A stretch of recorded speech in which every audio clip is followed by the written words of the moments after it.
Unacademy. Let's crack it.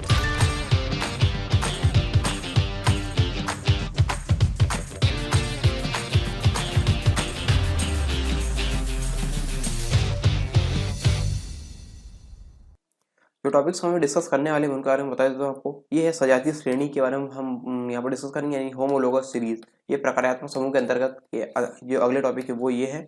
और आगे हम इसके बारे में प्रमुख सजातीय श्रेणियाँ हैं, जो सारी श्रेणी है सजात, जो भी जितने सारे ये टॉपिक्स है ये हम डिस्कस करने वाले हैं। और आगे पढ़ेंगे समावयवता, यानी इंग्लिश में से बोलते हैं आइसोमेरिज्म। और समावयवता के प्रकार, टाइप्स ऑफ आइसोमेरिज्म, हम यहाँ पे डिस्कस करने वाले हैं। नमस्कार दोस्तों, कैसे हैं आप सब। स्वागत है आप सभी का सरकार स्टडी बेस्ड एजुकेशन में। आज के इस वीडियो हम एमपीपीएससी 2020 की जो सीरीज चल रही है हमारी मुख्य परीक्षा पाठ्यक्रम को कंप्लीट कराने की, और इसके अंतर्गत प्रीलिम्स प्लस मेंस यानी प्री कम मेंस का जो सिलेबस चल रहा है उसके अंतर्गत हम अभी पढ़ने वाले हैं विज्ञान एवं तकनीकी, यानी तीसरे प्रश्न पत्र को पढ़ेंगे। विज्ञान एवं तकनीकी के अंतर्गत हम यहाँ पे दूसरी इकाई डिस्कस करने वाले हैं। इकाई 2 के अंतर्गत जो पदार्थ के कुछ टॉपिक्स यहाँ पे रह गए थे, ठीक है, पदार्थ के टॉपिक हम यहाँ पे डिस्कस करने वाले हैं। और पदार्थ में होगा कार्बनिक रसायन, ठीक है, कार्बनिक रसायन के बारे में हम यहाँ पढ़ेंगे, जो कि बहुत इंपॉर्टेंट है। और यहाँ पे जब हम इससे पहले जब डिस्कस किए थे तो कार्बनिक रसायन के बारे में हम सिर्फ परिभाषा को पढ़ के यहाँ पे छोड़ दिए थे, यानी परिभाषा पढ़े थे। लेकिन यहाँ पे हमको अभी इसको डीप में पढ़ना है, यानी जो सामान्य विज्ञान के अंतर्गत आएगा उसके अकॉर्डिंग यहाँ पे पढ़ना है, ठीक है। इससे पहले मैं आपको बता दूं, तत्व यौगिक मिश्रण और धातुएं और अधातुएं, आवर्त सारणी एवं आवर्तता, परमाणु संरचना संयुक्त बंध, परमाणु संलयन, विखंडन, अम्ल क्षारक, यानी ये जितने भी ये टॉपिक है, ठीक है, यहाँ से लेके इधर ये हम सारे कंप्लीट कर चुके हैं। ये अभी दैनिक जीवन में रसायन अभी रह गया है। और इसको छोड़कर बात करें तो सारे टॉपिक यहाँ कंप्लीट हो चुके हैं इकाई 2 यानी रसायन विज्ञान के अंतर्गत, ठीक है। और इसके साथ साथ इकाई 1 हमने कंप्लीट कर चुके हैं। और इकाई 1 की जो भी टॉपिक्स है हम, यदि आप देखना चाहते हैं इसको, तो यहाँ पे डिस्क्रिप्शन बॉक्स में इसकी लिंक दी गई है प्लेलिस्ट की। इस लिंक की सहायता से आप इकाई 1 और इकाई 2 के जो भी लेक्चर्स यहाँ पे डले हुए हैं आप उनको देख सकते हैं और अपना पाठ्यक्रम यहाँ पे पूरा कर सकते हैं।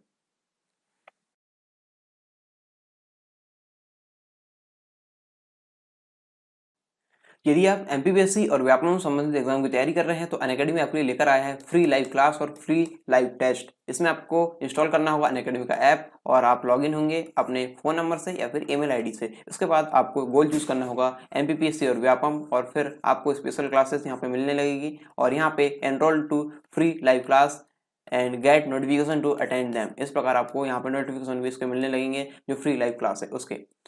आपको इसमें मौका क्या मिलेगा, आपको इसमें अपॉर्चुनिटी मिलेगी इंटरेक्ट और लर्न करने की, किससे, टॉप एजुकेटर से, जो कि एमपी के हैं। और फ्री लाइव क्लास के बारे में आपको बताऊं तो ये एक प्रकार से डेमो क्लास है। इसमें आप इंटरेक्ट और लर्न करते हैं लाइव क्लास में, और आप अपने डाउट्स पूछ सकते हैं, अटेम्प्ट कर सकते हैं पोल्स को, और डाउनलोड कर सकते हैं नोट्स को, ठीक है। फ्री लाइव टेस्ट में आपको क्या मिलेगा, फ्री लाइव टेस्ट में ये ऑनलाइन लाइव टेस्ट होगा। इसमें आपका स्कोर हर टेस्ट के बाद बता दिया जाएगा, और इसमें जो पेपर एनालिसिस होगा वो फ्री लाइव क्लास में होगा, ठीक है। इसके साथ ही आप अपने अटेम्प्ट्स जो है वो पोल अटेम्प्ट्स कर सकते हैं, लाइव चैट कर सकते हैं, हम डाउट्स वगैरह पूछ सकते हैं, क्वेश्चंस वगैरह यहाँ पे डाल सकते हैं, या फिर आपको इमेज पहुंचानी है क्वेश्चन के फॉर्मेट तो आप इमेज को अटैच करके यहाँ पहुंचा सकते हैं, और पीडीएफ भी डाउनलोड कर सकते हैं जो लेक्चर है उससे संबंधित। फ्री लाइव टेस्ट में और क्या फीचर आपको मिलेंगे, यहाँ पे मिलेगा आपको सॉल्यूशन को व्यू करने का मौका, और साथ ही साथ आप इसमें एनरोल होंगे तो आपको नोटिफिकेशन मिलते जाएंगे जो भी इसमें नए अपडेट्स आएंगे। साथ ही साथ मैं आपको बता दूं, यहाँ पे एमपीपीएससी की T20 सीरीज चलाई जाती है, यानी 20 मिनट में 20 क्वेश्चन यहाँ पे होते हैं, इनको आपको अटेंड करना होता है और इसके आंसर इसके बाद बताए जाते हैं। और इस प्रकार यहाँ पे और जो एग्जामिनेशन है जैसे MPPSC, MP police constable, MP SI और एमपी जेल प्रहरी, इससे संबंधित भी यहाँ पे टेस्ट सीरीज चलाई जाती है। प्री क्लास और प्लस क्लास में क्या फर्क है, यहाँ पे syllabus, practice test, PDF notes और डाउट सॉल्यूशन यहाँ पे लिमिटेड हो जाते हैं, और यहाँ पे यदि आप इसका प्लस सब्सक्रिप्शन लेंगे तो यहाँ पे ये सारी चीज़ें आपको अनलिमिटेड मिलेगी। और अभी करंट अफेयर्स मैगजीन यहाँ पे लाई जा रही है अनअकैडमी के द्वारा, इसका नाम है वर्चस्व, और ये आपको मिलेगी प्लस सब्सक्रिप्शन के साथ। इसकी लिंक आपको डिस्क्रिप्शन बॉक्स में दे दी गई है, आप वहाँ से डायरेक्ट डाउनलोड कर सकते हैं। और साथ ही साथ ये मिल रहा है प्रैक्टिस क्वेश्चन सेक्शन, ये अभी जो नया फीचर है इसके अंतर्गत वो मिल रहा है। और ये आपके पसंदीदा बैच आप चुन सकते हैं, जिस भी बैच में आपको एनरोल होना है, या आपके बहुत सारे बैच यहाँ पे दिए गए हैं जिससे आपको एनरोल होना आप हो सकते हैं, ठीक है। और यदि आपको इन प्लस सब्सक्रिप्शन में डिस्काउंट चाहिए तो आपको प्रोमो कोड यूज़ करना होगा सरकार 10 प्रोमो कोड यूज़ कीजिए और अपना जो डिस्काउंट है वो यहाँ पे लीजिए और अपना सब्सक्रिप्शन या एनरोलमेंट है वो यहाँ पे सुनिश्चित कीजिए।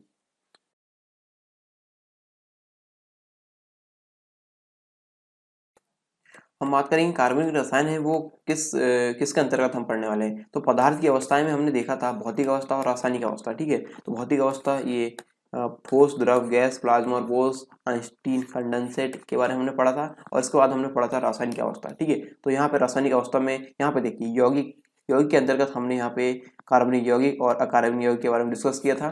तो ये कार्बनिक यौगिक है, ठीक है। तो यहाँ पे ये है ऑर्गेनिक, ऑर्गेनिक केमिस्ट्री यानी कार्बनिक रसायन के अंतर्गत हम इसको पढ़ेंगे। किसके अंतर्गत? कार्बनिक रसायन के अंतर्गत। और मैं आपको बता दूं कि ये पाठ्यक्रम के अंतर्गत हम कहाँ से ये पढ़ रहे हैं। तो ये रासायनिक अवस्था के अंतर्गत यौगिक में यहाँ पे कार्बनिक यौगिक, इसके अंतर्गत हम इसको पढ़ेंगे, ठीक है। तो आपको माइंड में क्लियर होना चाहिए कि आप जो भी पढ़ रहे हैं वो पाठ्यक्रम के अंदर है और पाठ्यक्रम से बाहर नहीं है, ठीक है। इस प्रकार आपको माइंड में क्लैरिटी रहेगी तो आप इसको और अच्छे से पढ़ पाएंगे। तो यहाँ पे देखिए कार्बनिक यौगिक जो हम डिस्कस करेंगे उसमें बहुत सारे टॉपिक्स हैं।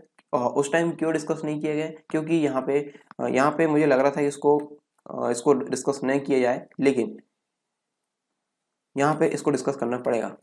अब डिस्कस क्यों नहीं किया जाए ये क्यों सोच रहा था मैं, क्योंकि यहाँ पे देखिए ये पाठ्यक्रम जब हम डिस्कस करेंगे, यहाँ पे देखिए पाठ्यक्रम में यहाँ पे दिए गए हैं, यहाँ पे इसके स्पेशली इसके बारे में यहाँ पे देखेंगे तो इसके बारे में कोई यहाँ पे जिक्र नहीं है, ठीक है।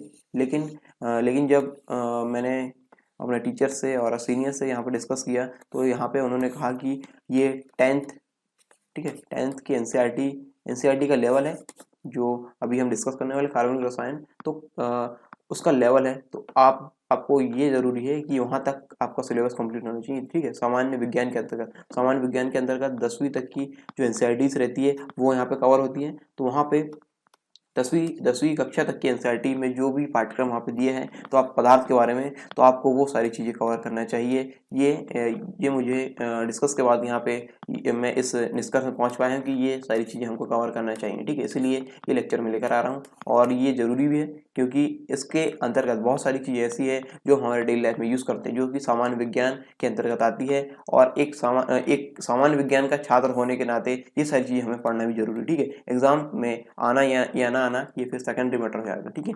हालांकि ये एग्जाम के अंदर आएगा, फिर भी मैं आपको बता देता हूँ कि ये एग्जाम के साथ साथ हमें डेली लाइफ में बहुत ही इंपॉर्टेंट है। तो इसको जब आप पढ़ेंगे तो आप अपने आप को एक अलग लेवल में पाएंगे, ठीक है। ये सारी चीज़ें जब डेली लाइफ में होगी, जैसे मैं बात करूँ आपको साबुन के बारे में, ठीक है, अपमार्जक के बारे में, यहाँ पे मोम के बारे में, ठीक है, और बहुत सारी चीज़ें यहाँ पे जो है वो हम यहाँ पे डिस्कस करेंगे। तो इससे आपका जो ज्ञान होगा वो बढ़ेगा तो इससे आपको ही मजा आएगा और आप अवेयर हो पाएंगे अपने लेवल पे और ज़्यादा यहाँ पे आपकी जागरूकता यहाँ पे बढ़ेगी। इस प्रकार साइंस के विद्यार्थी होने के नाते और यहाँ पे एक समझदार अभ्यर्थी होने के नाते पदार्थ के अंतर्गत जो कार्बनिक रसायन वाला जो टॉपिक है, जो 10th के एनसीईआरटी के अंतर्गत है, वो हमें पढ़ना चाहिए, ठीक है। इसलिए ये टॉपिक कवर कराया जा रहा है।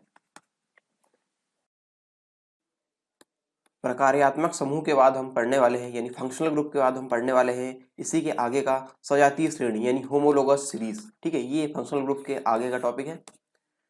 जानेंगे इसके बारे में क्या होता है।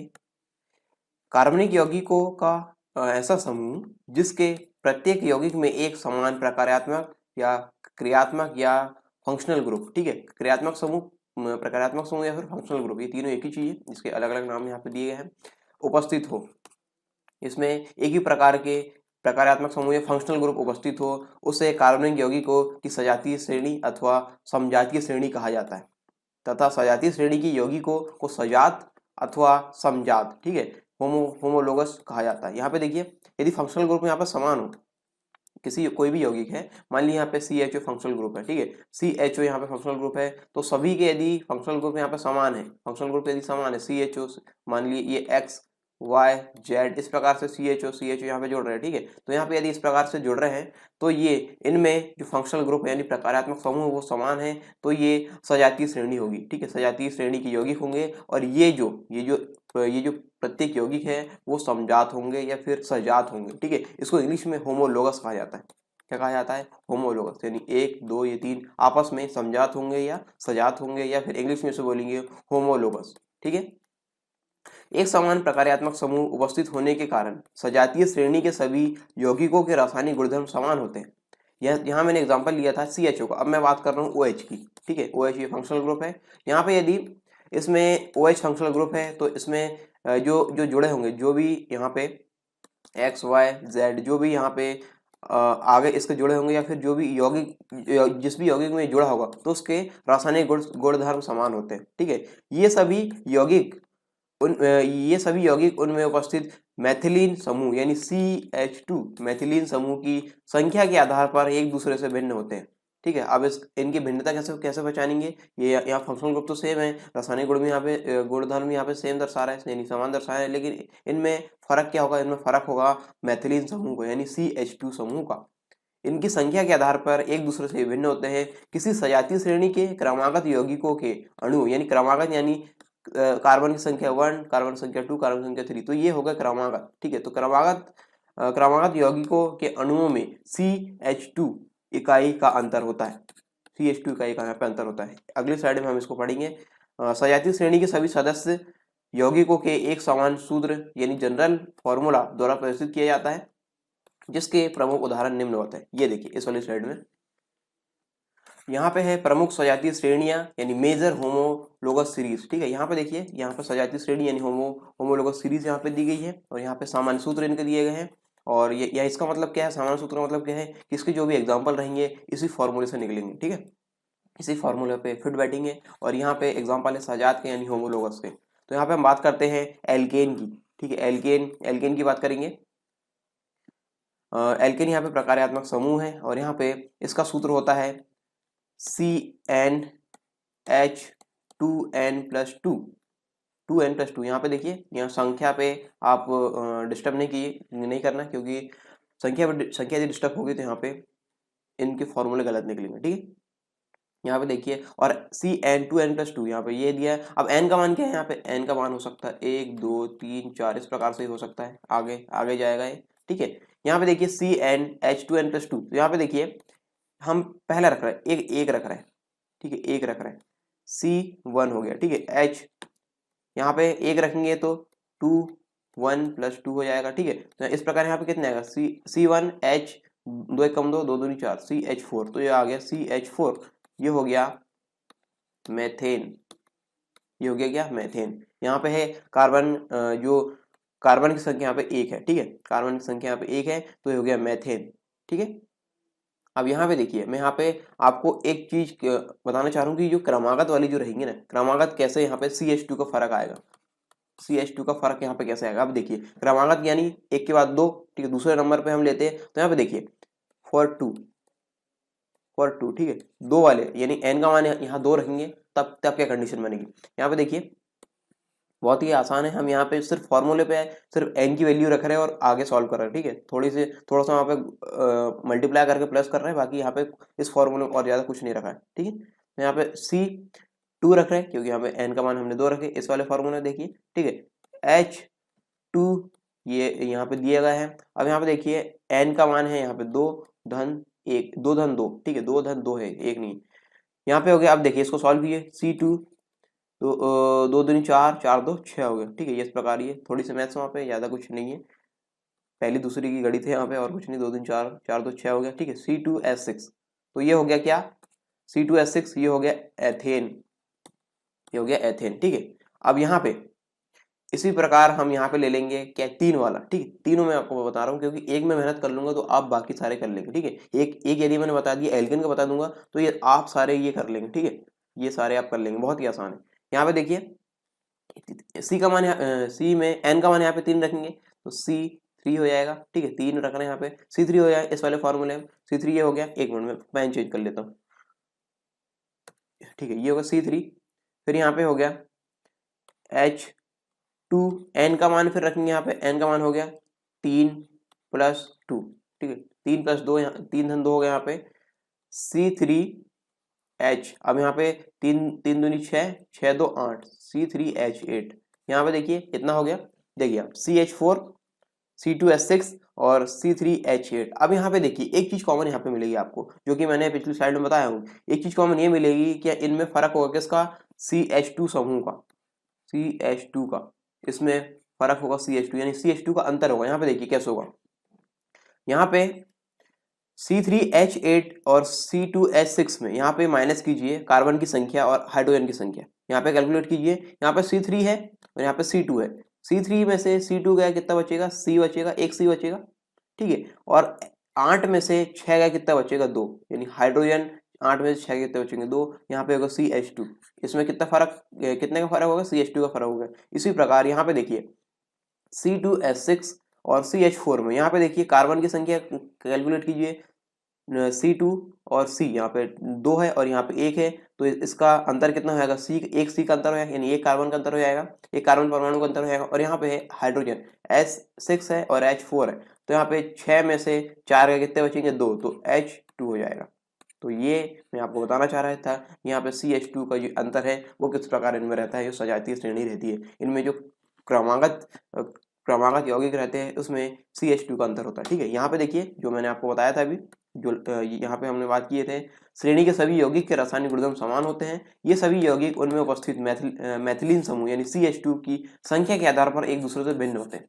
किसी सजातीय श्रेणी के क्रमागत की बात हो रही है, ठीक है, क्रमागत में ऐसा नहीं कि एक के बाद फिर 3, नहीं, एक के बाद 2 फिर 3 फिर 4, इस प्रकार से ये क्रमागत होगा। यहाँ पे आप 3 से 2 को कंपेयर नहीं करेंगे, ठीक है। यहाँ पे एक से 2 को कंपेयर करेंगे तब यहाँ पे CH2 का फर्क यहाँ पे आएगा। किसी सजातीय श्रेणी के क्रमागत यौगिकों के अणुसूत्रों में CH2 इकाई का अंतर होता है, ठीक है। इतना यहाँ पे अंतर होगा, ठीक है। अब आई होप ये चीज आपको समझ में आ गई होगी कि किस प्रकार अंतर यहाँ पे हो रहा है CH2 का। अब आगे हम देखते हैं एल्कीन का, ठीक है। Alkene, alkyne, haloalkane, alcohol, इन सब में आपको आप खुद निकाल कर देख सकते हैं। यहाँ पे मैं आपको इतना नहीं समझाऊंगा, क्योंकि यदि एक एक चीज हम समझाने लगे तो बहुत टाइम हो जाएगा, और ये बहुत ही आसान है, आप खुद कर सकते हैं, ठीक है। आप इसको होमवर्क में लेकर जाइए कि ये किस प्रकार से इसमें ये जो है फॉर्मूले में रख के हम इस प्रकार से इसको प्राप्त कर रहे हैं, और यहाँ पे इनमें CH2 का फर्क आ रहा है, ये आप खुद निकालिए, ठीक है। खुद से निकालेंगे तो आपका रिटेंशन बढ़ेगा और आप और अच्छे से इसको समझ पाएंगे, ठीक है। यहाँ पे है एल्कीन का सामान्य सूत्र होता है CnH2n, कितना होता है, CnH2n, ये होता है इसका सामान्य सूत्र। यहाँ पे n का मान रखना है 1 2 3 4 5, इस प्रकार से आप रख सकते हैं। और यहाँ पे n का मान रख के आप n का मान जब रखेंगे तो आपको इस प्रकार से चीजें प्राप्त होगी। यहाँ पे प्राप्त होगा एथिलीन, ठीक है, C2H4, ठीक है, प्रोपीन C3H6, 1 ब्यूटीन C4H8। यहाँ पे देखिए क्रमागत है, क्रमागत मतलब 2, 2 के बाद 3 है, 3 के बाद 4 है, ठीक है। तो इनमें फर्क कितने का होगा, यहाँ पे आप कैलकुलेट कर सकते हैं, कैलकुलेट कीजिए इसको। देखिए कार्बन की संख्या कैलकुलेट कीजिए, यहाँ पे 3 है, यहाँ पे 2 है, 3 में से 2 के कितने बचे, 1, और यहाँ पे H6 है, H4 है, यानी 6 में से 4 के कितने बचेगा, 2, CH2, यानी CH2 इसमें अंतर है। यहाँ पे इसके बाद वाले में कैलकुलेट कीजिए, C4H8 है, यहाँ पे C3H6 है, 4 में से 3 गए, कार्बन को कार्बन से माइनस करना है और हाइड्रोजन को हाइड्रोजन से माइनस करना है, ठीक है। यहाँ पे इंटरचेंज नहीं करना, कार्बन को कार्बन से कैलकुलेट करेंगे। यहाँ पे देखिए 4 में से 3 गए, बचेगा 1 कार्बन, 1 बचा। यहाँ पे हाइड्रोजन 8 है, यहाँ पे हाइड्रोजन 6 है, यहाँ पे बचेगा 2, 8 में से 2 का 6, तो इस प्रकार ये CH2 का यहाँ पे अंतर है, ठीक है। इनमें जो सजातीय श्रेणी है एल्कीन, सजातीय श्रेणी तो इसमें सभी में एक जैसी है, ठीक है। यहाँ पे एल्कीन सजातीय श्रेणी है, लेकिन इनमें CH2 का भी फर्क है, ठीक है। तो ये है होमोलोगस के एग्जाम्पल, ठीक है, सजात के एग्जाम्पल। अब आगे हम देखते हैं, इसी प्रकार एल्काइन में भी होगा। एल्काइन का सूत्र है CnH2n-2, ठीक है, CnH2n-2। यदि आपको यहाँ पे फॉर्मूला नहीं समझ में आ रहा है तो आप ये जो मैं हाईलाइट करके लिख रहा हूँ आप उसको नोट कर सकते हैं, ठीक है। CnH2n-2 यहाँ पे है, इसका एग्जाम्पल है C2H2 यानी एसिटिलीन, और यहाँ पे ब्यूटाइन है, यहाँ पे ये हो जाएगा C4H6, ठीक है, C4H6। यहाँ पे 2 है, यहाँ पे 4 है, आप यहाँ पे 3 वाले से कैलकुलेट करना है, ठीक है। C3 वाला कार्बन जो रहेगा ना, यहाँ पे देखिए C3 कितना आएगा, C3H23-2, ठीक है। तो यहाँ पे देखिए C3H ये इस प्रकार 3 दूनी 6, 6 में से 2 गए, कितने बचेंगे, 6 में से 2 गए 4, C3H4, ठीक है, इस प्रकार ही आएगा C3H4। तो यहाँ पे इस प्रकार आप कैलकुलेट कर सकते हैं, 2 3 4 5, इस प्रकार से आप रख सकते हैं। और यहाँ पे n का मान रख के आप n का मान जब रखेंगे तो आपको इस प्रकार से चीजें प्राप्त होगी। यहाँ पे प्राप्त होगा एथिलीन, ठीक है, C2H4, ठीक है, प्रोपीन C3H6, 1 ब्यूटीन C4H8। यहाँ पर देखिए क्रमागत है, क्रमागत मतलब दो, दो के बाद तीन है, तीन के बाद चार है, ठीक है। तो इनमें फर्क कितने का होगा यहाँ पे आप कैलकुलेट कर सकते हैं, कैलकुलेट कीजिए इसको। देखिए कार्बन की संख्या कैलकुलेट कीजिए, यहाँ पे 3 है, यहाँ पे 2 है, दो, 3 में से 2 के कितने बचे, 1, और यहाँ पे H6 है, H4 है, यानी 6 में से 4 के कितने बचेगा, 2, CH2, यानी CH2 इसमें अंतर है। यहाँ पे इसके बाद वाले में कैलकुलेट कीजिए, C4H8 है, यहाँ पे C3H6 है, 4 में से 3 गए, कार्बन को कार्बन से माइनस करना है और हाइड्रोजन को हाइड्रोजन से माइनस करना है, ठीक है। यहाँ पे इंटरचेंज नहीं करना, कार्बन को कार्बन से कैलकुलेट करेंगे। यहाँ पे देखिए 4 में से 3 गए, बचेगा 1, कार्बन 1 बचा। यहाँ पे हाइड्रोजन 8 है, यहाँ पे हाइड्रोजन 6 है, यहाँ पे बचेगा 2, 8 में से 2 का 6। तो इस प्रकार ये CH2 का यहाँ पे अंतर है, ठीक है। इनमें जो सजातीय श्रेणी है एल्कीन, सजातीय श्रेणी तो इसमें सभी में एक जैसी है, ठीक है। यहाँ पे एल्कीन सजातीय श्रेणी, लेकिन इनमें CH2 का भी फर्क है, ठीक है। तो ये है होमोलोगस के एग्जाम्पल, ठीक है, सजात के एग्जाम्पल। अब आगे हम देखते हैं, इसी प्रकार एल्काइन में भी होगा। एल्काइन का सूत्र है CnH2n-2, ठीक है, CnH2n-2। यदि आपको यहाँ पे फॉर्मूला नहीं समझ में आ रहा है तो आप ये जो मैं हाईलाइट करके लिख रहा हूँ आप उसको नोट कर सकते हैं, ठीक है। CnH2n-2 यहाँ पे है, इसका एग्जाम्पल है C2H2 यानी एसिटिलीन, और यहाँ पे ब्यूटाइन है, यहाँ पे ये हो जाएगा C4H6, ठीक है, C4H6। यहाँ पे 2 है, यहाँ पे 4 है, आप यहाँ पे 3 वाले से कैलकुलेट करना है, ठीक है। C3 वाला कार्बन जो रहेगा ना, यहाँ पे देखिए C3 कितना आएगा, C3H2 ठीक है। तो यहाँ पे देखिए C3H ये इस प्रकार 3 दूनी 6, 6 में से 2 गए, कितने बचेंगे, 6 में से 2 गए 4, C3H4, ठीक है। इस प्रकार ही आएगा C3H4। तो यहाँ पे इस प्रकार आप कैलकुलेट कर सकते हैं। आगे हैं अब हेलो एल्केन के बारे में। तो हेलो एल्केन का सूत्र ये है CnH2n+1x। यहाँ पे x क्या है, हेलोजन समूह है, और हेलोजन समूह क्या होते हैं, FCl BrI, ठीक है। ये इस प्रकार ये तत्व होते हैं हेलोजन समूह का। हेलोजन समूह क्या होता है, वर्ग 17 के तत्व जो होते हैं उसको हेलोजन समूह कहा जाता है। आवर्त सारणी में वर्ग 17 होते हैं, वर्ग 17वें नंबर का जो वर्ग है उसमें FCl BrI समूह को हेलोजन समूह बोलते हैं। ये सब आपको पता ही होगा, फिर जो लोग नहीं जानते उनको बता दूं। तो यहाँ पे हेलोजन समूह में ये तत्व होते हैं। यहाँ पे x का मान इतना रहेंगे और n का मान मैंने आपको बता दिया, इस प्रकार से हम रख सकते हैं 1 2 3 4 इस प्रकार से, ठीक है। तो इसके एग्जाम्पल हम देख लेते हैं। हेलो एल्केन के एग्जांपल फ्लोरोमेथेन CH3F, और ये है क्लोरोप्रोपेन, यहाँ पे C3H7Cl, इस प्रकार से इसके एग्जांपल है। अल्कोहल है, अल्कोहल्स यहाँ पे देखिए एक चीज और यहाँ पे देखना, यहाँ पे है कार्बन की संख्या 1, कार्बन संख्या 3 है। तो यहाँ पे आप बीच वाला एक और निकालिए जिसमें कार्बन संख्या 2 रहेगी। कार्बन संख्या यहाँ पे 2 रखी, यानी n का मान यहाँ पे 2 रखना, यहाँ पे निकालना। और इसी प्रकार जो एल्काइन है, एल्काइन में भी यहाँ पे इस प्रकार से आप रख सकते हैं, ठीक है। तो यहाँ पे देखिए इसमें जो फर्क आ रहा है वो आ रहा है यहाँ पे क्रमागत में 4 में से 2 का कितने बचेंगे, 4 में से 2 के 2 बचेंगे, तो C2 आ रहा है, ठीक है। तो यहाँ पे बीच वाला आप और निकालिए, जो बीच वाला है यानी C1 वाला जो है, नहीं C3 वाला जो है, वन वाला सॉरी, C3 वाला 2 और 4 के बीच में आएगा 3, तो 3 वाला को रख के यानी n का मान 3 रख के इसका मान निकालिए, तो आपको इसमें CH2 का अंतर यहाँ पे दिखाई देगा, ठीक है। सब में CH2 का अंतर है, आप आंख बंद करके ये थ्योरी याद रख सकते हैं। यहाँ पे बस आपको ये याद रखना है कि ये जो फॉर्मूला है, ये फॉर्मूला आपको अच्छे से याद रखना है, ठीक है। ये जो फॉर्मूला मैं आपको बता रहा हूँ ये आपको अच्छे से याद रखना है, तभी आप इनमें अंतर कर पाएंगे।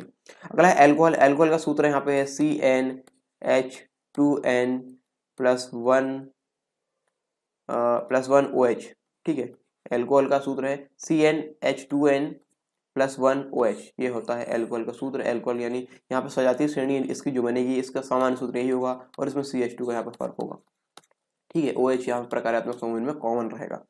अगला है ईथर।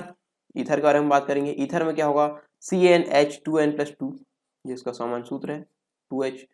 CN मैं लिख देता हूँ CnH2n+2O, ठीक है। O है यहाँ पे ईथर में, यहाँ पे ये वाला प्रकारात्मक समूह यहाँ पे O रहेगा।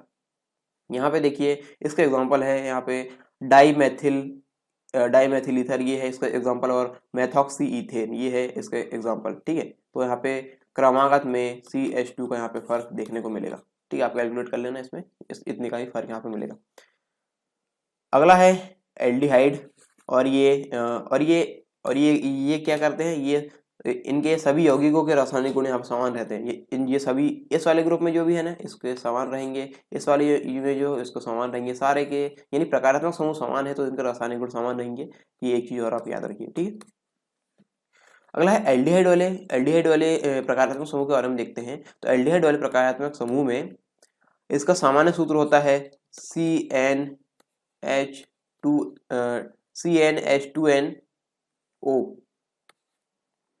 CnH2NO, ये इसका होगा। ठीक है, इसमें ईथर में क्या था, CnH2n+2O था, यहाँ पे सिर्फ 2n है और यहाँ पे O है, तो इस प्रकार इसका एल्डिहाइड का जो समान सूत्र होगा CnH2NO। ठीक है, अब यहाँ पे सजात वाले यानी होमोलोगस जो सीरीज चलेगी यहाँ पे, इसमें है फॉर्मल्डिहाइड SCHO, एसिड एल्डिहाइड यहाँ पे CH3CHO, इस प्रकार इसका एग्जांपल ही हो जाएंगे। ठीक है, इसमें फर्क कितना होगा, CH2 का फर्क होगा और इनमें प्रकारात्मक समूह एल्डिहाइड रहेगा और इनके रासायनिक गुण यहाँ पे समान रहेंगे। ठीक है, रासायनिक गुण यहाँ पे इनके समान रहेंगे। अगला देखते हैं हम एस्टर का, जो फंक्शनल ग्रुप एस्टर है यानी प्रकारात्मक समूह या क्रियात्मक समूह इसको बोलेंगे एस्टर का। इसका रासायनिक जो सूत्र रहेगा, जो कॉमन वाला रहेगा, वो हम यहाँ पे देखेंगे CnH2nO2। ठीक है, CnH2nO2। येलो वाला पेन शायद आपको ना दिख रहा हूँ, मैं रेड वाले पेन पे स्विच करता हूँ। CnH2nO2। ठीक है, इस प्रकार इसका सामान्य सूत्र है और यहाँ पे सजात ये है यानी होमोलोगस के एग्जाम्पल हम यहाँ पे देखते हैं। तो methyl format C2H4O2, methyl ethanoate C3H6O2 आदि इसके एग्जाम्पल है। ठीक है, अगला है कीटोन प्रकारात्मक समूह का जो सामान्य सूत्र रहेंगे इसके यौगिकों के, तो यहाँ पे रहेगा CnH2NO या फिर क्या रह सकता है, CnH2n+1, यहाँ पे ब्रैकेट के बाहर आ जाएगा 2CO, इस प्रकार से इसका सामान्य सूत्र रहेगा। और यहाँ पे इसको रख के हम यहाँ पे इसके जो एग्जाम्पल है यानी जो समझात है इसके या सजात है, यहाँ पे इस प्रकार हम देख सकते हैं। एसीटोन है C3H6O है और 2-ब्यूटेनोन यानी C4H8O, एग्जाम्पल इसके यहाँ पे दिए गए कीटोन प्रकारात्मक समूह वाले के। ठीक है, इसके जो सजात है या समझात है उसके एग्जाम्पल यहाँ पे दिए गए। इनमें फर्क होता है, फिर से मैं आपको बता दूँ CH2 का यहाँ पे फर्क होगा। अगला है कार्बोक्सिलिक अम्ल। ठीक है, प्रकारात्मक समूह यहाँ पे कार्बोक्सिलिक अम्ल है, इसका सामान्य सूत्र यहाँ पे होगा कितना, CnH2nO2। CnH2nO2 इसका सामान्य सूत्र है। और यहाँ पे देखिए मेथेनोइक अम्ल यहाँ पर रहेगा, HCHO यहाँ पर रहेगा, इसका एग्जांपल यानी मेथेनोइक अम्ल इस प्रकार से रहेगा। और ये एथेनोइक अम्ल अथवा एसिटिक अम्ल यहाँ पर रहेगा CH3COO, इस प्रकार इसका ये फॉर्मूला यहाँ पर रहेगा। ठीक है, यहाँ पे आप रख कर निकाल सकते हैं, इसमें n के मान यहाँ पर रख सकते हैं 1 2 3 4 इस प्रकार से, और ये इस प्रकार आप इसके जो सजात है वो यहाँ पे ड्राइव कर सकते हैं। ठीक है, यदि आपको नहीं पता है तो आप ड्राइव कर सकते हैं। ठीक है, निकाल सकते हैं। तो आई होप ये जो प्रमुख सजातीय श्रेणी थी आपको समझ में आ गई होगी। अब हम आगे चले, आगे है समावयवता यानी आइसोमरिज्म। ठीक है, इंग्लिश में से बोलेंगे आइसोमेरिज्म, समावयवता। जानेंगे क्या है ये। समावयवता एक विशिष्ट स्थिति अथवा घटना या फिनोमेनन है जिसमें दो अथवा दो से अधिक यौगिकों के रासायनिक सूत्र समान होते हैं। क्या होते हैं इसमें, दो या दो से अधिक रासायनिक यौगिकों के रासायनिक सूत्र यानी केमिकल फॉर्मूले यहाँ पर समान होते हैं, परंतु उनके भौतिक एवं रासायनिक गुण भिन्न भिन्न होते हैं।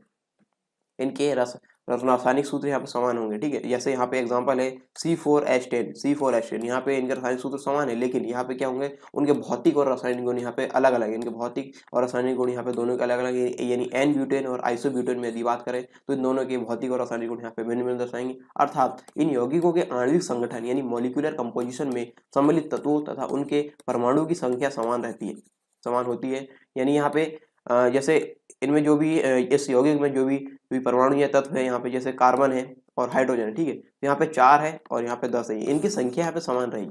ठीक है, परंतु उनकी संयोजन व्यवस्था यानी कंबाइनिंग अरेंजमेंट भिन्न भिन्न होता है। ये जिस प्रकार से अरेंज होते हैं वहाँ पे ये उसमें फर्क होता है। ठीक है, यानी संयोजन व्यवस्था यहाँ पे अलग अलग होगी। यहाँ पे रासायनिक सूत्र समान होंगे, तत्वों की संख्या भी समान होगी, लेकिन यहाँ पे उनकी व्यवस्था, संयोजन व्यवस्था यानी कंबाइनिंग अरेंजमेंट भिन्न भिन्न होते हैं। समावयवता का गुण प्रदर्शित करने वाले यौगिक को समावयव यानी आइसोमर्स कहा जाता है। जो जो यौगिक इसका गुण प्रदर्शित करते हैं, समावयवता का गुण प्रदर्शित करते हैं, उसको बोलेंगे आइसोमर्स या फिर समावयव।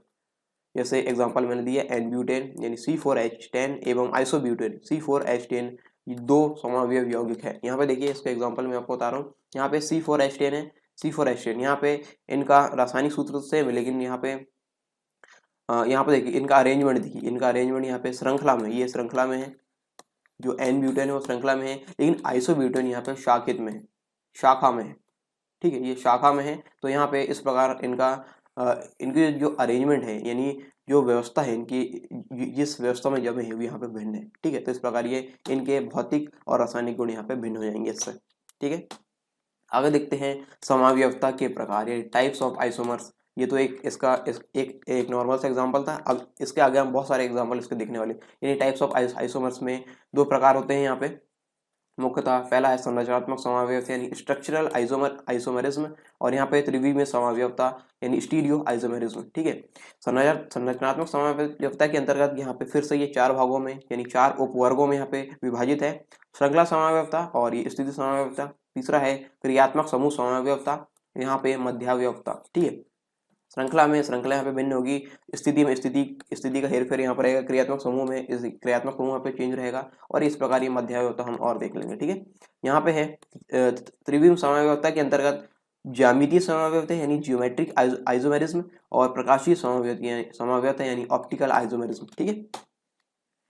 चलिए शुरू करते हैं इसके बारे में जो डिटेल से हम पढ़ना। संरचनात्मक समावयवता यानी स्ट्रक्चरल आइसोमेरिज्म, ठीक है। ये क्या होता है?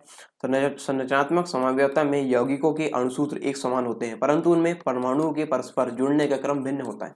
यहाँ पे इनके अणुसूत्र यहाँ समान रहेंगे, लेकिन जो जुड़ने का क्रम रहेगा वो अलग अलग रहेगा, ठीक है।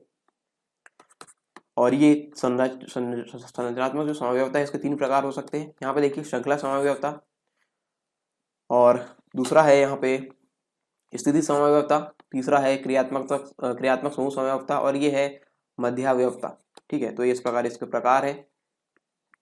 यहाँ पे देखिए जब श्रृंखला समावयवता के बारे में बात करेंगे तो जब समान अणुसूत्र वाले कार्बनिक यौगिकों में कार्बन श्रृंखला, यहाँ पे ध्यान देना कार्बन श्रृंखला की बात हो रही है, ठीक है। कार्बन श्रृंखला का स्वरूप भिन्न भिन्न होता है, तो इस स्थिति को श्रृंखला समावयवता कहा जाता है। यहाँ पे कार्बन यहाँ पे दिए गए हैं, कार्बन यौगिक में यानी जो कंपाउंड है इसमें कार्बन श्रृंखला का स्वरूप यहाँ पे भिन्न हो, तो यहाँ पे श्रृंखला समावयवता इसमें दिखेगी, ठीक है। उदाहरण के लिए हम बात करते हैं पेंटेन, आइसोपेंटेन, ठीक है, या फिर नियोपेंटेन। इन तीनों यौगिकों को रासायनिक सूत्र C5H12 से प्रदर्शित किया जाता है, परंतु इन यौगिकों की आणविक संरचना भिन्न भिन्न होती है।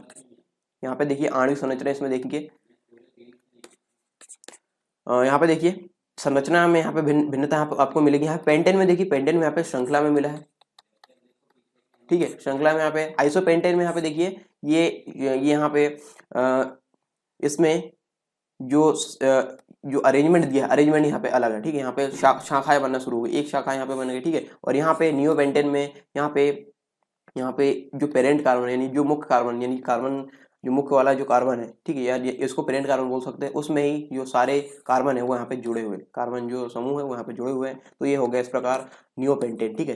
पेंटेन, आइसोपेंटेन और नियोपेंटेन, यहाँ पे इनका सभी का जो सूत्र है वो तो सेम है, लेकिन इनकी श्रृंखला में यहाँ पे भिन्नता है। तो ये हो जाएगी श्रृंखला समावयवता को दर्शाने वाले जो एग्जाम्पल है वो यहाँ पे ये बन गए, ठीक है। तो इस प्रकार ये श्रृंखला समावयवता ये दर्शाएंगे, नियो, आइसो और एन, आइसो और नियो, इस प्रकार से ये अलग अलग होते हैं। आगे पढ़ेंगे स्थिति समावयवता। यदि समावयव यौगिकों यानी आइसोमर्स की आणविक संरचना में प्रकारात्मक समूह यानी फंक्शनल ग्रुप की स्थिति भिन्न भिन्न हो, यानी यहाँ पे देखिए स्थिति समावयवता क्या बात हो रही है, यहाँ पे प्रकारात्मक समूह की स्थिति भिन्न हो रही है, ठीक है। यहाँ पे शब्दों से ही आप इनको याद रख सकते हैं। स्थिति समावयवता यानी यहाँ पे फंक्शनल ग्रुप का अरेंजमेंट है वो चेंज हो रहा है। यहाँ पे श्रृंखला में क्या हो रहा था, कार्बन तत्व यानी जो कार्बन परमाणु हम बोल सकते हैं, कार्बन परमाणु की जो अरेंजमेंट है उसमें चेंज था। यहाँ पे स्थिति में क्या होगा, स्थिति में प्रकारात्मक समूह यानी फंक्शनल ग्रुप की स्थिति में यहाँ पे भिन्नता होगी। तो इस यहाँ पे यानी फंक्शनल ग्रुप यानी प्रकारात्मक समूह की स्थिति में भिन्नता होगी, तो इसे स्थिति समावयवता कहेंगे, ठीक है। उदाहरण के लिए हम देखते हैं अणुसूत्र यहाँ पे C3H8O के 2 स्थिति समावयव एल्कोहल यौगिक है। यहाँ पे N प्रोपिल एल्कोहल है यहाँ पे और ये है आइसोप्रोपिल एल्कोहल। तो इनके सूत्र देखिए C3H8O यहाँ पे दिए, यहाँ पे काउंट कीजिए 1 2 3, C3 है, H8 है यहाँ पे, 3 3 6 7 8, ठीक है, H8 हो गया और ये O ये हो गया, यानी C3H8O ये यहाँ पे है और इसका भी हम काउंट करेंगे तो इतना ही आएगा, ठीक है। C3H8O यहाँ पे इनका जो रासायनिक सूत्र वो समान आएगा, लेकिन इनकी संरचना में भिन्नता रहेगी। यहाँ पे एन प्रोपिल एल्कोहल ये इस प्रकार से ये श्रृंखला में जुड़े हैं और ये शाखाएं यहाँ पे बन चुकी है, ठीक है। तो इस प्रकार ये इनकी स्थिति में समाप्ति आएगी, ठीक है। और यहाँ पे चेंज क्या हो रहा है, यहाँ पे देखिए यहाँ प्रकार्यात्मक समूह में भिन्नता आ रही है, ठीक है। प्रकार्यात्मक समूह यहाँ पे श्रृंखला में जुड़ा है और यहाँ पे ये शाखा फॉर्म में यहाँ पे लग गया, ठीक है, शाखा के रूप में यहाँ पे ये लग गया। इस प्रकार ये आइसोप्रोपिल एल्कोहल बन गया और इसीलिए यहाँ पे ये जो यौगिक है ये दोनों ये दर्शाएंगे स्थिति समावयवता। क्या दर्शाएंगे? स्थिति समावयवता। अगला है क्रियात्मक समूह समावयवता। यदि दो समान अणुसूत्र वाले यौगिकों के प्रकार्यात्मक समूह या क्रियात्मक समूह या फिर फंक्शनल ग्रुप जो भी बोल दो, इस समूह में भिन्न भिन्न हो, ठीक है, या फिर इनमें चेंजेस हो यानी अलग अलग हो, ठीक है, प्रकारात्मक समूह भिन्न भिन्न हो तो इसे क्रियात्मक समूह समावयवता कहा जाता है, ठीक है। नाम से स्पष्ट है, क्रियात्मक समूह समावयवता, तो इसमें क्रियात्मक समूह अलग हो जाएंगे। यहाँ पे स्थिति में क्या हो रहा था, उनकी स्थिति बदल रही थी, लेकिन यहाँ पे क्या होगा, क्रियात्मक समूह समावयवता में यहाँ पे क्रियात्मक समूह ही चेंज हो जाएंगे। उदाहरण के लिए हम देखते हैं अणुसूत्र C3H6O यानी कीटोन वाले समूह यहाँ देखते हैं, कीटोन तथा एल्डिहाइड में देखेंगे CHO, दोनों क्रियात्मक समूह के यौगिक दर्शाता है। जो C3H6O है वो क्या दर्शा रहा है, कीटोन तथा एल्डिहाइड दोनों ही क्रियात्मक समूह के यौगिक दर्शाता है। जैसे प्रोपेनोन अथवा एसीटोन इसे बोलेंगे, अथवा जो प्रोपेनल है, ठीक है, प्रोपेनल यहाँ पे देखेंगे ये एल्डिहाइड वाला ये दर्शा रहे हैं, CHO को दर्शा रहे हैं गुण, और ये है प्रोपेनोन, ओन लग रहा है, ठीक है, ओन है तो हो जाएगा कीटोन का। तो इस प्रकार से इनका जो रासायनिक सूत्र है वो समान है, लेकिन स्थिति यानी जो इनकी संरचना जो है, ठीक है, इसमें भिन्नता है, यानी क्रियात्मक समूह यहाँ पे भिन्न हो जा रहे हैं। तो ये दर्शाएंगे क्रियात्मक समूह समावयवता, ठीक है। आगे समझ में क्रियात्मक समूह समावयवता। अब आगे हम पढ़ेंगे मध्यावयवता। जब समावयवी यौगिकों के क्रियात्मक समूह के दोनों ओर, क्या बात की जा रही है, जब समावयवी यौगिकों के क्रियात्मक समूह के दोनों ओर भिन्न भिन्न एल्किल श्रृंखलाएं उपस्थित हो तो इसे मध्यावयवता कहा जाता है। उदाहरण के लिए हम देखते हैं अणुसूत्र C4H10O दो मध्यावयवी यौगिक प्रदर्शित करता है। पहला है मेथॉक्सी प्रोपेन और ये है एथॉक्सी एथेन, ये दो है यहाँ पे, और इनका जो रासायनिक सूत्र है यहाँ पे C4H10O है, लेकिन इनकी जो संरचना है वो यहाँ पे भिन्न है। और यहाँ पे किस प्रकार ये भिन्न है, तो इनमें यदि पूछा है तो क्या है, यहाँ पे भिन्न भिन्न एल्किल श्रृंखलाएं उपस्थित होती है। एल्किल, ठीक है, एल्किल समूह कौन से होते हैं, जो एल्केन वाले होते हैं, ठीक है, हमने देखे थे ना, मैं आपको फिर से बताता हूँ, एक बार देख लीजिए, नहीं और पीछे जाना पड़ेगा, ये वाले देखिए, ठीक है, यहाँ पे रासायनिक वर्ग एल्केन में प्रकारात्मक समूह क्या होता है, एल्किल होता है, ठीक है। तो ये इस प्रकार से जो एल्किल वाले जो समूह रहते हैं उसमें भिन्नता रहेगी, ठीक है, एल्किल समूह यहाँ पे भिन्नता यहाँ पे रहेगी। तो आगे समझ में आपको जो एल्किल श्रृंखला जो रहेगी उसमें उपस्थित रहेगी वो भिन्न भिन्न होगी, ठीक है। तो ये है ये तीनों चारों प्रकार हमने पढ़ लिए जो संरचनात्मक समावयवता है उसके। अब हम आगे बढ़ेंगे त्रिविमीय समावयवता में, ठीक है। मैं यहाँ पे आपको लेकर चलता हूँ इस वाले चार्ट में फिर से। यहाँ पे देखिए हमने संरचनात्मक समावयवता के अंतर्गत ये चारों पढ़ चुके हैं, ठीक है। अब यहाँ पे त्रिविमीय समावयवता हम डिस्कस करने जा रहे हैं। ज्यामितीय समावयवता और प्रकाशीय समावयवता, इसके अंतर्गत दो इसके उपवर्ग हैं, हम ये दोनों डिस्कस करने वाले। त्रिविमीय समावयवता यानी स्टीरियो आइसोमेरिज्म, ठीक है, वह स्थिति जब यौगिकों के अणुसूत्र तथा उनमें परमाणुओं के जुड़ने का क्रम दोनों ही समान हो, ठीक है। कौन सी कंडीशन बन रही है, जब वहां पे अणुसूत्र भी समान हो यानी रासायनिक सूत्र भी समान हो और परमाणुओं के जुड़ने का क्रम भी समान हो, परंतु परमाणु की सापेक्ष स्थितियां, रिलेटिव पोजिशनिंग अथवा त्रिविमीय स्थितियां भिन्न हो, ठीक है। यहाँ पे क्या बताया जा रहा है, यहाँ पे अणुसूत्र समान है, परमाणु को जुड़ने का क्रम भी समान है, यानी दो कंडीशन यहाँ पे समान है। लेकिन जो तीसरी कंडीशन है, परंतु परमाणु के सापेक्ष स्थितियां यानी जो रिलेटिव पोजिशनिंग है अथवा त्रिविमीय स्थितियां है वो यहाँ पे भिन्न हो रही है, तो यह स्थिति त्रिविम समावयवता कहलाती है। क्या कहलाएगी, त्रिविम समावयवता। त्रिविम समावयवता प्रदर्शित करने वाले यौगिकों को त्रिविम समावयव यानी स्टीरियो आइसोमर्स कहा जाता है, स्टीरियो आइसोमर्स या फिर त्रिविमीय समावयव, ठीक है। आगे देखेंगे इसके बारे में। तो त्रिविम समावयवता को दो वर्गों में यहाँ पे डिवाइड किया गया या फिर वर्गीकृत किया गया या फिर विभाजित किया गया, जो भी हम बोल सकते हैं। पहला है ज्यामितीय समावयव यानी जियोमेट्रिक आइसोमेरिज्म तथा प्रकाशीय समावयवता यानी ऑप्टिकल आइसोमेरिज्म। ठीक है, इनके बारे में देखेंगे, दोनों के बारे में एक एक करके। ज्यामितीय समावयवता के बारे में बात करेंगे तो परमाणु के मध्य द्वि आबंध यानी डबल बॉन्ड होने के कारण अथवा वलय संरचना यानी रिंग स्ट्रक्चर की उपस्थिति के कारण परमाणु का चक्रण प्रतिबंधित होता है, तो यह स्थिति ज्यामितीय समावयवता कहलाती है। ये स्थिति क्या कहलाएगी? ज्यामितीय समावयवता। यहाँ पे एग्जांपल दिया गया है सिस ब्यूट 2 का और ट्रांस ब्यूट 2 का। ठीक है, यहाँ पे इस प्रकार ये जो अरेंजमेंट है यहाँ पे आप देख सकते हैं, यहाँ पे डबल बॉन्ड है, इसके कारण क्या हो रहा है, यहाँ पे वलय संरचना की उपस्थिति के कारण क्या हो रहा है, परमाणु का चक्रण प्रतिबंधित हो रहा है। ठीक है, चक्रण यहाँ पर नहीं कर पाएंगे, तो ये दर्शाएंगे ज्यामितीय समावयवता। ठीक है, अगला है प्रकाशीय समावयवता। जब दो समावयव यौगिकों के अणुसूत्र एवं परमाणु का संयोजन क्रम समान हो, समावयव यौगिकों का अणुसूत्र और परमाणु का संयोजन क्रम समान हो, परंतु उनकी प्रकाशीय क्रियाविधि यानी ऑप्टिकल एक्टिविटी जो रहेगी वो भिन्न हो, तो यह स्थिति प्रकाशीय समावयवता कहलाती है। यहाँ पे आप देख सकते हैं, यहाँ पे इमेजिनरी मिरर, यहाँ पे ये है कि नीली वाली जो लाइन है इमेजिनरी मिरर है, यहाँ पे ये भिन्नता यहाँ पे दर्शाएंगे। यहाँ पे देखिए डी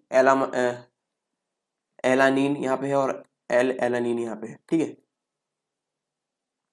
यहाँ पे देखिए इनमें जो भिन्नता है इस प्रकार से, ये सी ये है और यहाँ पे CH3 है, ये CH3, यहाँ पे N2 यहाँ पे दिया गया C डबल है, C डबल है। यहाँ पे क्या हो रहा है, यहाँ पे इनके जो अणुसूत्र है एवं परमाणु का संयोजन है वो तो समान है, परंतु इनकी प्रकाशीय क्रियाविधि, यहाँ पे प्रकाशीय क्रियाविधि जो आ रही है तो यहाँ पे भिन्न हो जा रही है। ठीक है, ये इनका क्रम चेंज हो रहा है, यहाँ पे यदि मिरर वगैरह ला रहे हैं तो ये हो जाएगी प्रकाशीय समावयवता। ठीक है, तो आई होप ये समावयवता का जो टॉपिक है और जो सजातीय वाला जो टॉपिक है ये दोनों आपको समझ में आ गए होंगे। Unacademy. Let's crack it.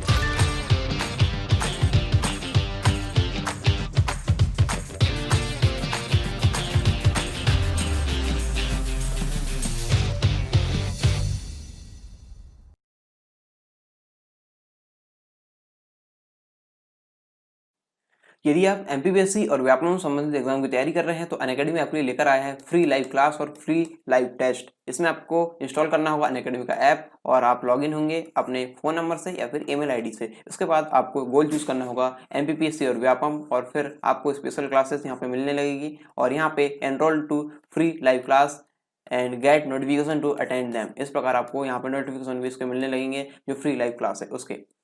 आपको इसमें मौका क्या मिलेगा, आपको इसमें अपॉर्चुनिटी मिलेगी इंटरेक्ट और लर्न करने की, किससे? टॉप एजुकेटर से जो कि MP के हैं। और फ्री लाइव क्लास के बारे में आपको बताऊं तो ये एक प्रकार से डेमो क्लास है, इसमें आप इंटरेक्ट और लर्न करते हैं लाइव क्लास में और आप अपने डाउट्स पूछ सकते हैं, अटेम्प्ट कर सकते हैं पोल्स को और डाउनलोड कर सकते हैं नोट्स को। ठीक है, फ्री लाइव टेस्ट में आपको क्या मिलेगा, फ्री लाइव टेस्ट में ये ऑनलाइन लाइव टेस्ट होगा, इसमें आपका स्कोर हर टेस्ट के बाद बता दिया जाएगा और इसमें जो पेपर एनालिसिस होगा वो फ्री लाइव क्लास में होगा। ठीक है, इसके साथ ही आप अपने अटेम्प्ट्स जो है वो पोल अटेम्प्ट्स कर सकते हैं, लाइव चैट कर सकते हैं, हम डाउट्स वगैरह पूछ सकते हैं, क्वेश्चंस वगैरह यहाँ पे डाल सकते हैं या फिर आपको इमेज पहुंचानी है क्वेश्चन के फॉर्मेट तो आप इमेज को अटैच करके यहाँ पहुंचा सकते हैं और PDF भी डाउनलोड कर सकते हैं जो लेक्चर है उससे संबंधित। फ्री लाइव टेस्ट में और क्या फीचर आपको मिलेंगे, यहाँ पे मिलेगा आपको सॉल्यूशन को व्यू करने का मौका और साथ ही साथ आप इसमें एनरोल होंगे तो आपको नोटिफिकेशन मिलते जाएंगे जो भी इसमें नए अपडेट्स आएंगे। साथ ही साथ मैं आपको बता दूं यहाँ पे MPPSC की T20 सीरीज चलाई जाती है, यानी 20 मिनट में 20 क्वेश्चन यहाँ पे होते हैं, इनको आपको अटेंड करना होता है और इसके आंसर इसके बाद बताए जाते हैं। और इस प्रकार यहाँ पे और जो एग्जामिनेशन है जैसे MPPSC, MP police, constable, MP SI और MP जेल प्रहरी, इससे संबंधित भी यहाँ पे टेस्ट सीरीज चलाई जाती है। फ्री क्लास और प्लस क्लास में क्या फर्क है, यहाँ पे syllabus, practice test, PDF notes और डाउट सॉल्यूशन यहाँ पे लिमिटेड हो जाते हैं और यहाँ पे यदि आप इसका प्लस सब्सक्रिप्शन लेंगे तो यहाँ पे ये सारी चीज़ें आपको अनलिमिटेड मिलेगी। और अभी करंट अफेयर्स मैगजीन यहाँ पे लाई जा रही है अनअकैडमी के द्वारा, इसका नाम है वर्चस्व और ये आपको मिलेगी प्लस सब्सक्रिप्शन के साथ। इसकी लिंक आपको डिस्क्रिप्शन बॉक्स में दे दी गई है, आप वहाँ से डायरेक्ट डाउनलोड कर सकते हैं। और साथ ही साथ ये मिल रहा है प्रैक्टिस क्वेश्चन सेक्शन, ये अभी जो नया फीचर है इसके अंतर्गत वो मिल रहा है और ये आपके पसंदीदा बैच आप चुन सकते हैं, जिस भी बैच में आपको एनरोल होना है। ये आपके बहुत सारे बैच यहाँ पे दिए गए हैं जिससे आपको एनरोल होना आप हो सकते हैं। ठीक है, और यदि आपको इन प्लस सब्सक्रिप्शन में डिस्काउंट चाहिए तो आपको प्रोमो कोड यूज़ करना होगा सरकार 10 प्रोमो कोड यूज़ कीजिए और अपना जो डिस्काउंट है वो यहाँ पे लीजिए और अपना सब्सक्रिप्शन या एनरोलमेंट है वो यहाँ पे सुनिश्चित कीजिए।